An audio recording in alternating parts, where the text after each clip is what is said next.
Magandang gabi po sa ating lahat, mga kapatid.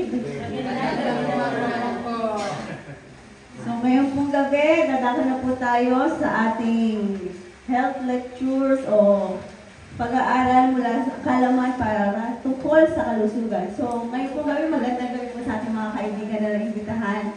Gusto ko po yung ipakilala mo na aking sarili. Ako po si Donna Joy Burse. At ako nga po ngayon ang magsasalita. So gabi-gabi po may iba-iba pong nakaschedule sa amin magsalita tungkol po sa pangkalusugan. Ano po? So ngayon pong araw, ngayong gabi, nais ko pong ibahagi sa ating lahat ang tungkol sa ang topic ko po ay whole again and it's about our body. At alam ko pong alam na natin lahat, lalo na ng mga kapatid natin na nandito. Ano po? So, bago po tayo mag-start, gusto ko munang ipaliwanag ano ba yung health and wellness. So, ang sabi po sa health is the state of being free from illness or injury, and according to po sa World Health Organization, a state of complete physical, mental, and social well-being, and not merely the absence of disease. Meaning, tayo po ay walang sakit, walang injury, o walang anumang nararamdaman. So, yun yung health. And wellness is the state of being good, especially as an active pursuit goal, active process through which people become aware of and make choice toward more successful existence, and maintain and improve health, emphasize in preventing illness. So yung wellness is ano ba yung katatayuan daw ng ating kalusugan. So dapat kung tayo'y well, ang ating daw pong kalusugan ay nasa maayos na kalagayan o nasa maayos na estado na kung saan kung tayo may maayos na kalusugan, pinaprevent na gumagawa tayo ng mga lifestyle na ma-prevent natin na magkaroon tayo ng karamdaman para yung ating balance ng ating buhay ay mas maayos o mas maging tayo malakas sa araw-araw nating pamumuhay. So, according po sa 3 John, nais ko lang po muna basahin. 3 John 1 verse 2. Basahin nga po natin lahat. Beloved, I pray that all may go well with you and that you may be in good health as it goes well with your soul. So, sinasabi dito mga kapatid na tayong human being ay nilikha ng Panginoon, and ang original design natin, ibinigyan tayo ng magandang kalusugan ng ating Panginoon. No? So kung tayo binigyan ng magandang kalusugan, magandang katawan, at tayo ay kahangahangang ginawa ng Panginoon, dapat mga kapatid na alagaan natin ng ating katawan at panatilihin natin nasa good health tayo as it goes well with your soul. Sabi po ganon. So pero bakit ba tayo daw ay nagkakasakit? Bakit daw po tayo nagkakasakit? Ang isang reason daw po kung bakit tayo nagkakasakit, ang pinakadahilan is dahil sa stress. At ang stress daw po ay defines into 2 things. The first one is toxicity. So yung toxicity po, it's too much of something. Meaning, sobra kang kumain, kaya ka nagkakasakit. Sobra kang natulog, kaya ka nagkakasakit. Sobra mong pinago ng sarili mo, kaya ka nagsasakit. So that is the stress na cause is toxicity. At isa pa sa rason kung bakit ka daw nagkakasakit is deficiency. Meaning, too less of something naman po. Meaning, kulang ka sa nutrients, kaya ka nagkakasakit. Kulang ka sa tulog, kaya ka nagkakasakit. So yun yung dalawang bagay kung bakit daw po tayo nagkakasakit, and it's all about stress, sabi po gano'n. And if there is a toxicity, kung too much po yung ating mga ginagawa, kaya tayo nagkakasakit, kailangan daw po natin ng detoxify or detoxification. Meaning to cut off, to say no, or wag labanan natin kung ano yung toxicity na meron tayo. So kung tayo ay nagkasakit dahil too much yung kain natin sugar, nagkaroon tayo ng diabetes, so iwasan natin yung pagkain ng matatamis, iwasan natin pagkain ng madami, iwasan natin ang mga taba o kung ano-ano man po. And then, kapag naman po may deficiency, halimbawa, hindi tayo kumakain ng gulay, hindi tayo kumakain ng prutas, kulang ng nutrients, so kailangan natin is nourishment. So, So, kapag po deficiency, kailangan natin nourishment. So, kumain tayo ng gulay. Napakasimple po, ano? So, and it is natural way or natural mechanism para po natin malabanan ang ating mga sakit na nararamdaman po natin. And kapag there is detoxification plus nourishment, there is a healing. There is a healing of our body po. So, yun lang. Simple-simple lang po, ano? So, dapat kailangan po natin alagaan ang ating mga katuwang ibinigay sa atin ng ating Panginoon. So, all we just to do is to listen to our body. Kasi minsan, hindi na po natin naririnig na bumubulong na pala yung ating katawan. Hindi natin sila pinapansin, hey, sasabihin siguro ang ating katawan, hey, magpahinga ka naman, sobra ka na nagtrabaho. Hey, matulog ka naman ng tamang oras dahil bakit ka ba lagi nagpupuyat? So, hindi pa nabulong ng ating katawan at minsan, hindi natin pinapansin dahil sa puyat natin, nagkaroon na tayo ng ubusipon, hindi pa rin natin pinapansin hanggang sumigaw na siguro at hoy, magpahinga ka na! Parang meron na, no?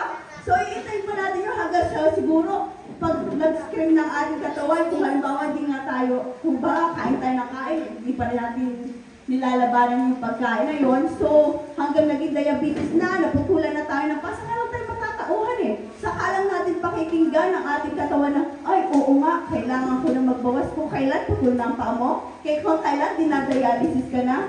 So, dapat kailangan natin habang bumubulong pa lang, upusipon pa lang, ang ating katawan, bumubulong pa lang sa atin, we need to listen to our body. We need to know the signal of our body na kailangan na pala natin na magkaroon ng natural way of healing. Ay sabi ko nga, alam na rin po natin that there are 8 laws of health. And ito nga stands for New Start, which are, basahin na lang po natin at alam ko na po alam nyo na, nutrition, E for exercise, water, S for sunlight, temperance, A for air, R for rest, and trust. Sabi po ganun. And bibigyan ko lang po ng bilis ng discussion that we have 7 doctors, amazing doctors that we can consult or we can approach if we are sick or before we get sick or to maintain our lifestyle. The first and amazing doctors of our body is Dr. Sleep. The second one is the Dr. Breath. Number 3 is Dr. Drink. Number 4 is Dr. Food. Number 5 is Dr. Move. Number 6 is Dr. Sun. And number 7 is Dr. Green. So bago po tayo pumunta sa mga medical doctor, bago tayo pumunta sa drugstore ng Carlos para bumili ng gamot, let us consult first our doctor in our body. And the first one is the Dr. Sleep, which bibigyan po ito ng pansin sa mga ibang gabi na pag-discuss. May mag-discuss po nito, but I will discuss it brief lang po, no? So, kailangan daw po natin, tayo mga adult, kailangan po natin matulog the average of 7 to 8 hours na sleep po tuwing gabi. Yung po ideal, kung tayo po ay nag-nap sa hapon, hindi po yung kabilang sa oras.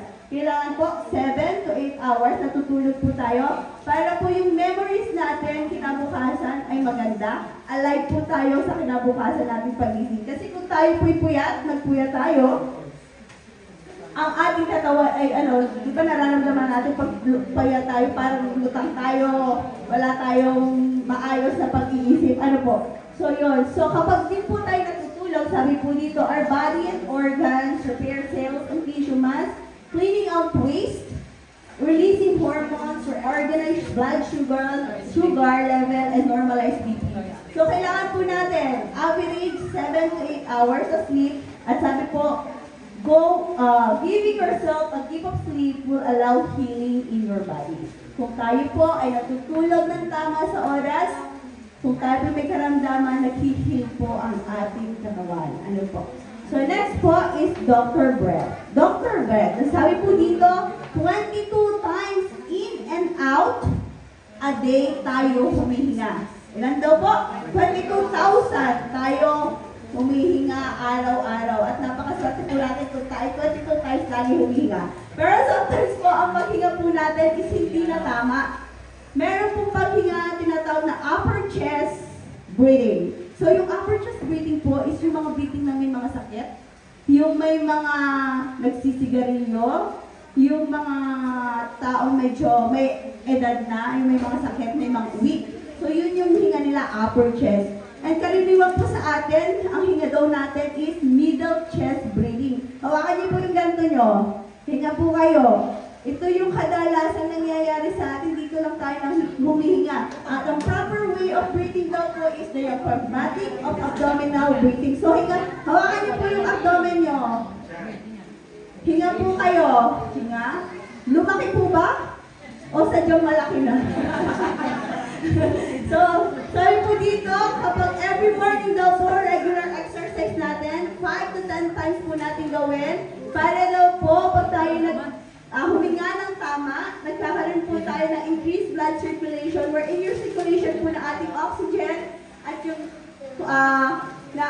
dumadali po sa ating katawan, na nadetoxify po ang ating body, nare-relax, lalo na kung tayo po ay hindi relax, hinga lang tayo ng malalim, at sabi po doon, mariremove yung ating stress. O try nga po natin, ito po yung rule, 5-3-5, ibig sabihin 5 seconds na hihinga, hold your breath in 1-2-3 seconds, then exhale po ng 5 seconds ulit. Again, ready po? Hawakan niyo po yung inyong diaphragm. Exercise tayo. Hawakan niyo po yung inyong diaphragm. Again, inhale. 1, 2, 3, 4, 5. Exhale. 1, 2, 3, 4, 5. Again, 1, 2, 3. Again. Inhale. Inhale the love of God. 1, 2, 3, 4, 5. And permit it to circulate in our body. 1, 2, 3. Then exhale the toxin. Exhale the stress na meron sa ating katawan. So, ganun po ating gawin every morning. Pag in-exercise po natin yan, makikita natin pag araw-araw natin ginagawa, mas maganda yung ating circulation ng ating mga dugo. And next po is Dr. Drink. Actually, bukas po, i-discuss po ni Sister Nani, Jenny, about water. So, hindi ko na po masyadong hahabaan dito. Dr. Drink, mahalaga po ang pag-inom ng tubig. Tama po? So, drink more water. Sabihin mo nga po sa katabi nyo, drink more water. Drink more water. And it is the simplest solution of healing yourself. Sabi po, gaano daw ba kadami ang ininom nating water? Usually, ang turo po, 8 glasses of water, di ba po? Pero meron pong solution kasi may iba maliit na tao, hindi naman kailangan mas maraming tubig compared doon sa malaking tao. So, there is computation po or, ano ba ito? Regarding po sa pag-drink ng water, ito po ay kilograms per kilogram. Ang weight niyo po in kilograms times 0.05 liters po. It equals, yun po dapat ang makonsume natin water. So kung ako po ay 51 kilos times 0.05 liters a day, ang iinumin ko po dapat na tubig ay 2.5 liters per day. So dapat po, enough po yung water na iinumin natin para po hindi tayo ma-dehydrate at para po mas maganda. Kasi may isang doktor po may isang doktor akong nabasa, si Dr. Renato Laparas. Siya po ay naturopathy at ang kanya lang po prescription sa mga may sakit na lumalapit sa kanya is to drink more water. So yun lang po, at marami po siyang napagaling sa pamamagitan lang po ng drink more water. Kasi yung iba po doktor, sa totoo lang, hindi po nila sasabihin uminom ka ng tubig. Dahil po kailangan nila ng pera. Drink, punta ka na lang, punta sa doktor at magbayad ka na lang. So yun po. So talaga po pala, pag sumakit ang ulo mo, drink more water. So ganun lang po kasimple kung paano yung mga pain or stress mawawala sa ating katawan. Next one po is Dr. Food. According to sa Genesis 1:29, God said, I have given you every plant yielding seed that is upon the face of the earth, and every tree with seed in its fruit, you shall be given. You have them for food. So napakalinaw po mga kapatid na ang pinagkaloob sa atin ng Panginoon ay ang mga seed-bearing trees, plants, sa ating dapat kainin. Sabi nga, fruitify your breakfast, vegify your lunch and dinner. So, pero ideally, dapat talaga tayo bilang mga anak ng Panginoon, binigyan tayo ng, na kailangan vegetarian tayo. Pero kasi ako, vegetarian. Vegetarian, kinakain lahat, maliban doon sa pinagbabawal o doon sa mga nakasulat sa ating Biblia. Ano po. Pero, sabi nga po dito, But eat the right kind of food because food will heal you. So alam na naman po natin kung ano yung tamang pagkain. Magluto tayo ng mga masusustansyang pagkain sa ating pamilya, sa ating mga anak. Hindi yung bibili ka na lang sa fast food kasi mas mabilis. Ano po? Alam natin ang masusustansyang pagkain ay mga gulay at prutas. Then yung mga karne, limited lamang. Ano po? Hindi yung mas marami ang karne, mas kokotli ang gulay at prutas natin. Next one is Dr. Move. Move it! Sabihin nyo nga po sa katabi nyo, move it! So ngayong gabi, nakakaupo lang tayo dyan, di tayo kumikilos. So kailangan natin gumalaw-galaw. Di ba nga sabi, galaw-galaw dyan, baka ma-stroke. So tama po yun, kailangan natin mag-exercise araw-araw, kahit maglakad lang dyan. Kanina naglakad po kami, so magandang exercise po yun. Kahit maglakad ka lang, pawisan ka para yung toxin sa katawan mo ma-release. So yun yung kahalagahan po ng ating exercise. Because exercise, or kapag gumagalaw po tayo, it lowers high blood pressure, strengthen bones, help prevent diabetes, decrease risk of certain cancers, improve quality of life, less stress, less anxiety and depression, and better mental health. So yun yung kahalagahan po ng exercise. At yun po ay explain pa on Friday po ni Sister Arlene Pahora.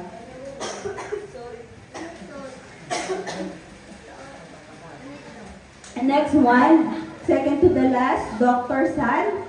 Siyempre po, alam natin na sun is source of vitamin D. And it strengthens our bones, prevent heart diseases, osteoporosis, prostate cancer, breast cancer, depression, and obesity.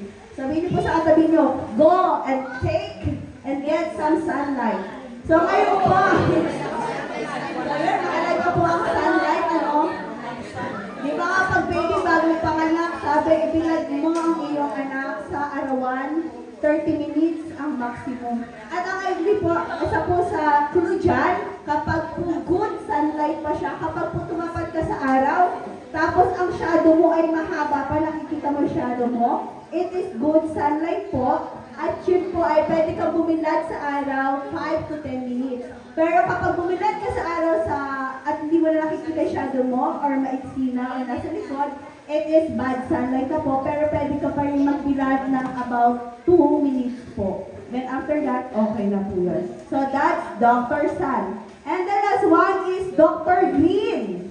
Hindi po green-minded. Dr. Green po, and there are 3 ways po kung ano yung si Dr. Green. First is look green, hear green, and smell green. Smell nyo nga po yung katabi nyo. Smell sun. So sabi po, look green kapag po tayo stress, attention, o pagod na, labas lang po tayo. Tunay pa rin po yung study na yon na tumingin tayo sa mga kapaligiran natin green.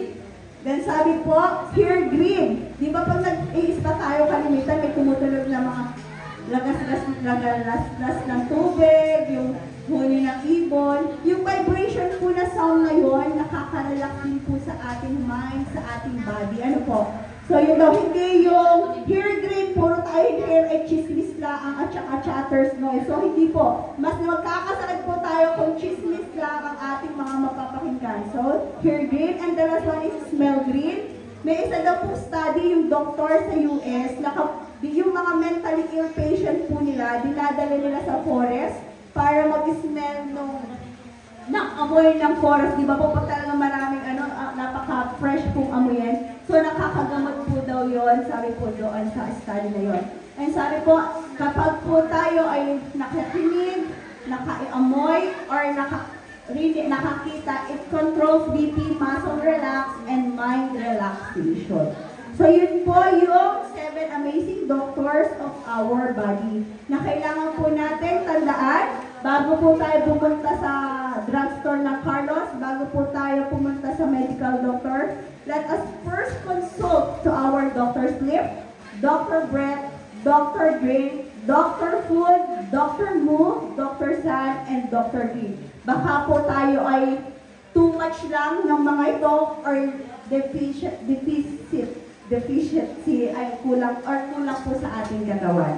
So yun po, at sabi po, God, our healer, God the healer who created us, gave us the gift of healing. So kung tayo ay ginawa ng Panginoon, na siyang makapangyarihan sa lahat at mapagpagaling, binigyan rin niya tayo ng katawan na kaya ng ating katawan na gumaling sa kanyang sarili. Our body can heal itself. At last one po, sabi nga po sa 1 Corinthians 6:19-20, or do you not know that your body is a temple of the Holy Spirit within you, whom you have from God? Are you not your own? For you were bought with a price to glorify God in your body. Alam na lang po natin na ang ating katawan ay isang templo ng Holy Spirit, ang templo ng Panginoon. So let us glorify our Lord by taking care of our body, by having a proper lifestyle, and following the 8 amazing laws of health. Dalangin ko po ngayong gabi mga kapatid, mga kaibigan. Gabi-gabi po ulit tayo magsama-sama para makapakinggan po natin ang iba pang kalawang pangkalusugan. At nawa po'y mahil ang ating body, ang mind and soul ngayong gabi. Muli po, maraming salamat po. Amen.